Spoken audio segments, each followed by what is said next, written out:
في قاموس أهل زمان كان العيد يعني انطلاق ومرح في الشوارع اللي كانت بتشيل عدد قليل من الناس قبل ما يزيد عدد السكان وعربياتهم تملى الشوارع. زمان كنا بنحس بريحة العيد قبل ما يجي بشهر، ننظف البيت ونشتري لبس جديد ونشتري الأضحية ونفضل نربيها ونهتم بيها لحد يوم العيد. كنا بننام نحلم بالعيدية علشان نتسابق مع أصحابنا وقرايبنا ونشوف مين فينا الأغنى ومين أكتر واحد لم عيدية، وكنا بناخدها نشتري بيها لعب ومسدسات. ويوم العيد الصبح بعد صلاة العيد مباشرة بتتجمع العيلة كلها علشان يشوفوا الذبيحة وهي بتتذبح. وأول ما يوصل الجزار بيبدأوا الستات يجهزوا الأطباق علشان يستقبلوا فيها اللحمة، وبعد ما يوزعوا اللحمة بيروحوا الحدائق والمنتزهات ويزوروا قرايبهم.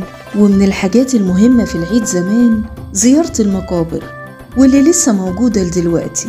والعيال الصغيرين كانوا يخرجوا الصبح بدري ويرجعوا آخر اليوم بعد ما يكونوا جمعوا كمية كبيرة من العيدية.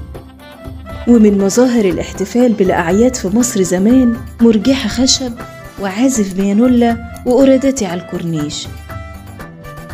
اتغيرت الأماكن واتغيرت الطقوس، بس لسه فرحة العيد ما بتغيبش عن عيون الناس في كل زمان.